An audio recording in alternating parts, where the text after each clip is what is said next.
నమస్తే, నేను మీ కుప్ప పద్మిని. ఇన్నాళ్ళు మీ సపోర్ట్ ని నాకు అందిస్తూ, మీ ప్రేమని నాకు అందిస్తున్న ప్రతి ఒక్కరికి కృతజ్ఞతలు. ఇప్పుడు చూడబోతున్న ఈ వీడియో కూడా ఖచ్చితంగా మీకు ఉపయోగపడుతుంది. లైక్, షేర్ అండ్ సబ్స్క్రైబ్ చేసి మీ ఇష్టాన్ని అలాగే మీ సపోర్ట్ ని నాకు అందించండి. అలాగే ఈ వీడియో పట్ల మీ అభిప్రాయాన్ని కమెంట్ సెక్షన్ లో కమెంట్ చేసి నాకు తెలియజేయండి. నమస్తే. జ్యోతిష్య శాస్త్రం ఒక అద్భుతం. వేదాంగమైన జ్యోతిష్య శాస్త్రం అనేటువంటిది మానవ జీవన గమనానికి ఒక వరం. జ్యోతిష్య శాస్త్రం నీ జీవితంలో వెలుగునింపే ఒక భాష.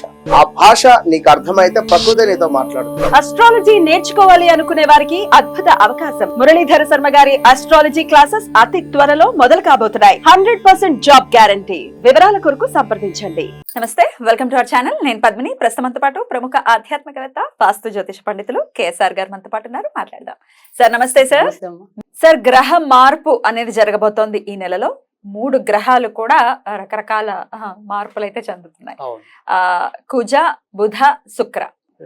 సో ఎన్నాళ్ల పాటు ఉంటుంది గ్రహ మార్పు అనేది? ఏమైనా జాగ్రత్తలు తీసుకోవాల్సిన అవసరం ఉంది అంటారా ద్వాదశ రాశుల వాళ్ళు? ఒక్కసారి క్లుప్తంగా మీ ద్వారా. ఎందుకంటే జాగ్రత్తలు తీసుకోవటం అనేది తప్పనిసరి. తర్వాత ఇటు సామాజికంగా కూడా అవసరం అనేది ఉంటుంది. సో గతం వీడియోల్లో కూడా మనం చెప్పిన శుక్రుడు ఎప్పుడైతే వృషభ రాశిలోకి వస్తాడో ఆడవాళ్ళ మీద ఇబ్బందులు పెరుగుతాయని చెప్పారు. సో అలాగే ఇప్పుడు మన ఆడవాళ్ళ ఇబ్బందులు తరచూ మనం పేపర్స్లో చూస్తూనే ఉన్నాం. సో సామాజికంగా ఆడవాళ్ళ మీద ఇబ్బందులు పెరుగుతాయి అనేది మనకి కుజుడు వృషభ రాశిలో వచ్చాక అనుభవంలోకి వచ్చింది. సో ఇప్పుడు మరి ఆయన మిథున రాశిలోకి రావటం అనేది ఎప్పుడు వస్తున్నారండి? 24వ తారీఖు. 26వ తారీఖు. సో 24 శుక్రుడు కన్యలోకి వస్తాడు. తర్వాత బుధుడు రేపటి నుంచి వెనక్కి వెళ్తాడు కర్కాటక రాశిలోకి 22వ తారీఖు. రైట్. సో అంటే సింహం నుంచి మళ్ళీ వెనక్కి వెళ్తాడు. సో ఆయన నెలాఖరు దాకా కర్కాటకంలో ఉంటాడు. సెప్టెంబర్ 1న మళ్ళీ తిరిగి మన సింహంలోకి చేరుతాడు. కనుక ఇవన్నీ కూడా మనకి ఇటు మనుషులకి కాకుండా మొత్తం మనుషులందరూ కలిస్తేనే సమాజం, కాబట్టి సమాజానికి కూడా ఎంతో కొంత ఇబ్బందులు అయితే ఉన్నాయి. ఇప్పుడు నెమ్మది ఇంకా ఆడవాళ్ళ ఇబ్బందులు తగ్గి ఈ పాలకులు తర్వాత వివిధ మతాల వాళ్ళ మధ్య ఇలాంటి ఇబ్బందులు పెరిగే అవకాశాలు ఎక్కువ ఉంటాయి. కనుక ఏదైనప్పటికీ కూడా రేపు మార్చి దాకా ఎలాగైనా వచ్చే సంవత్సరం మార్చి వరకా ఈ కుజునికి వరుసగా వచ్చే ఒక్కొక్క దానికి ఒక్కొక్క తర్వాత వచ్చేది కర్కాటకం, దాంట్లో నీచ ఉంటాడు. సో సింహంలోకి వచ్చినప్పుడు అగ్ని కదా, 2 అగ్ని ఉంటాయి. శీతలం కాదా? కాదు. అలా మీకు ఆల్మోస్ట్ ఆల్ మార్చి దాకా ఇలా ఇబ్బందిగానే ఉంటాయి కొద్దిగా ఈ గ్రహ భ్రమణాలన్నీ. అయితే మనం వరకు ఇప్పుడు ప్రస్తుతం అయితే కనుక ముఖ్యంగా ఈ మేష రాశి వారు ఎవరైతే ఉంటారో ఇప్పుడు జరగబోయేది ఏదైతే ఉందో అది ముఖ్యంగా మేషరాశికి అధిపతి, రాష్ట్రాధిపతి కుజుడు. ఆయన వచ్చి శత్రు క్షేత్రంలోకి వెళ్ళటం అనేది సంభవిస్తుంది. తర్వాత రెండోది వచ్చేప్పటికి ఏంటంటే ఉద్యోగకారకుడు బుధుడు అనుకోండి, లేదా ఏదైనా ఒక సర్వీస్, ఆ బుధుడు కూడా సరైన ప్లేస్లో లేకపోవటం, వక్రంలో ఉండటం, పైగా వక్రించి తర్వాత మళ్ళీ ఇప్పుడు సింహంలోకి వస్తే మళ్ళీ ఆటోమేటిక్గా శని బుధుల యొక్క దృష్టి, పరస్పర దృష్టి అనేది ఇబ్బంది ఉంది.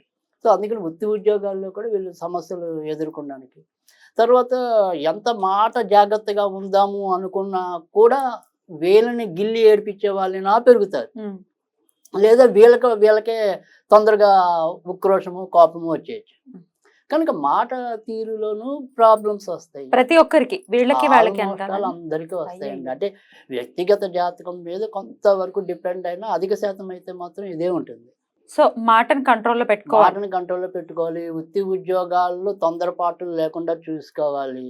తర్వాత ఏదైనా సరే అక్కడ పై అధికారులు అనుకోండి, లేదా మన సహా ఉద్యోగులు కానీ కొంత ఏదైనా ఇబ్బంది పెట్టినా కానీ సాధ్యమైనంత వరకు సంయమనంతో ఉండాలి.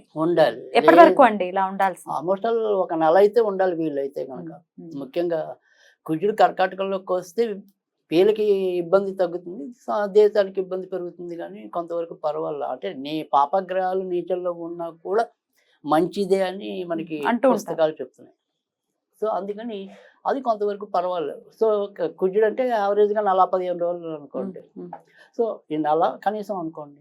సో అందుకని మనకి ఇబ్బందులు అయితే ఉంటాయి. ముఖ్యంగా ఆయన సొంత నక్షత్రం మొగసరిలో కొన్నాళ్ళు ఉంటుంది. తర్వాత రాహు ఆరుద్ర నక్షత్రంలో ఉంటాడు. ఈ 2 నక్షత్రాల్లోనూ ఇబ్బంది ఉంటుంది. సొంత నక్షత్రంలో కూడా ఇబ్బందా? అంటే ఇంకా పవర్ పెరుగుతుంది ఇంకా కదా. పవర్ పెరుగుతుంది.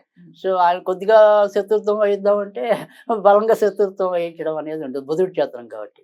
ఓకే. సో ఏదైనా పునర్వసు దాంట్లోకి వస్తే అప్పుడు గురుడు వీళ్ళకి రాశులు ఎలాగో 2వ స్థానంలో ఉన్నాడు కాబట్టి ఆర్థికంగా కూడా మంచి ప్రయోజనం దక్కడం అన్నీ ఉంటాయి. So Okay. కనుక ఏదైనా కనీసం ఒక నెలకు దగ్గరగా కొంతవరకు మాస్టర్స్ వాళ్ళకైతే ఇబ్బంది ఉంటుంది. సో మాస్టర్స్ వారు ఖచ్చితంగా ఈ నెలంతా చేయవలసిన దాంట్లో ఆంజనేయుడికి చేసుకుంటే కనుక అన్ని రకాల సమస్యలు కూడా తొలగుతాయి. కనుక వాళ్ళైతే ఆంజనేయ స్వామిని పూజించాలి. ఇక వృషభ రాశి వారికి అయితే కనుక 2 రకాలుగాను సమస్యలు కనపడుతుంది. 2 రకాలుగా అంటే ఇటు ఆర్థిక జీవితం, కుటుంబ జీవితం.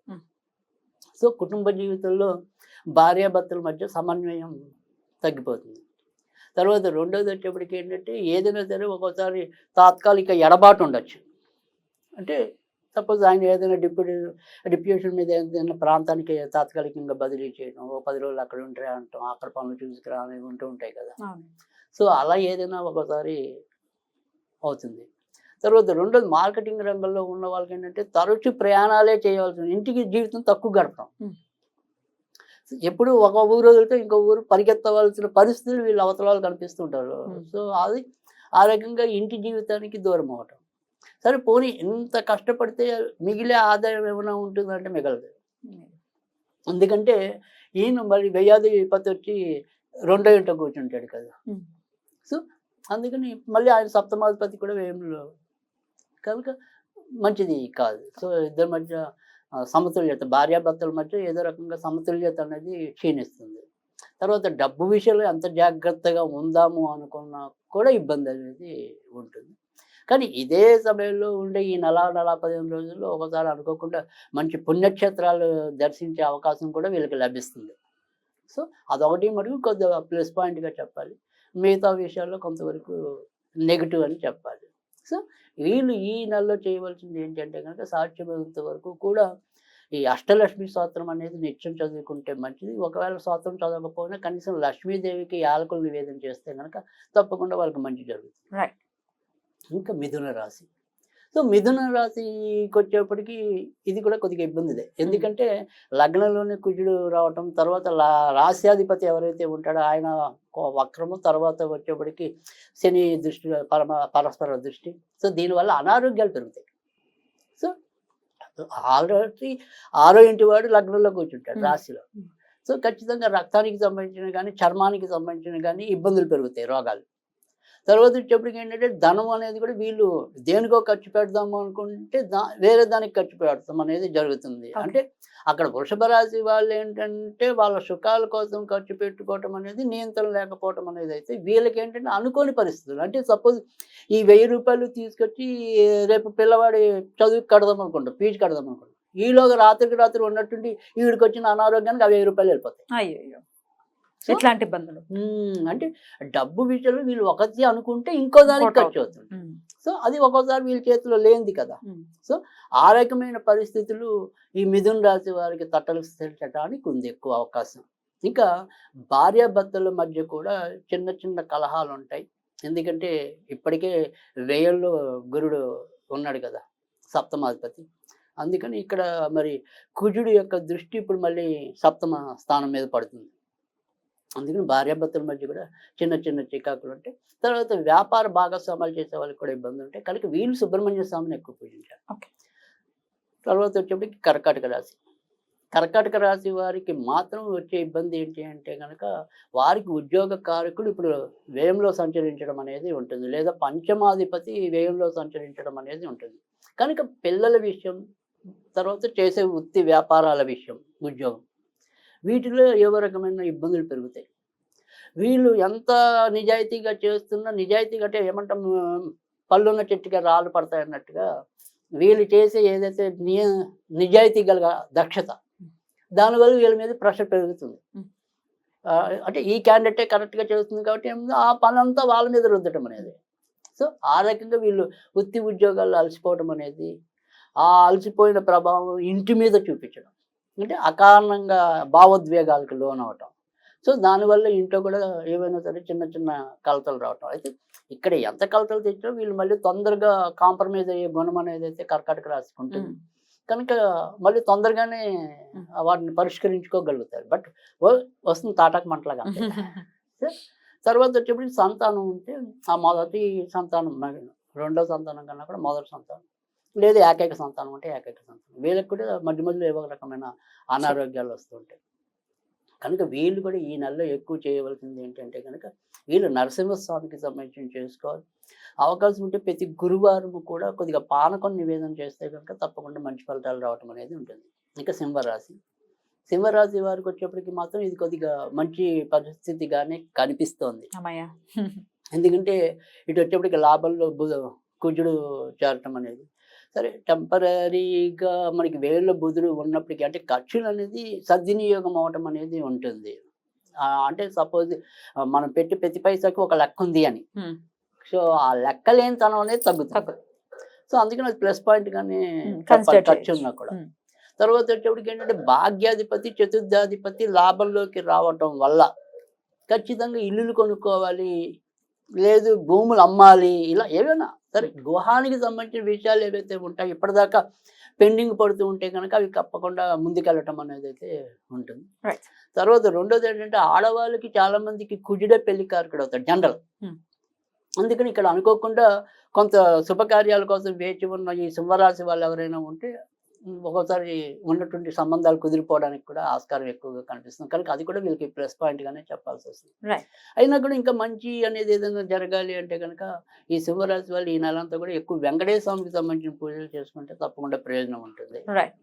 ఇంకా కన్యారాశి వారికి అయితే కనుక తప్పకుండా వీరికి కూడా మంచి ఉన్నప్పటికీ కూడా ఏ విషయంలో మంచి ఏ విషయంలో చెడు అంటే కనుక డబ్బు విషయంలో ఇప్పటికీ పెళ్ళయి ఉంటే కనుక ఆ పెళ్ళైన విషయంలో మాత్రం ఇబ్బందులు ఉంటాయి.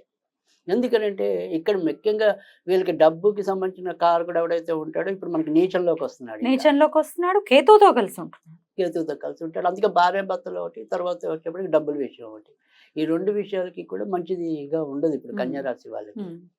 సో ఖచ్చితంగా మధ్య నెలలోకి వచ్చేప్పటికి దుర్గాదేవిని పూజించడం అనేది ఉత్తమం.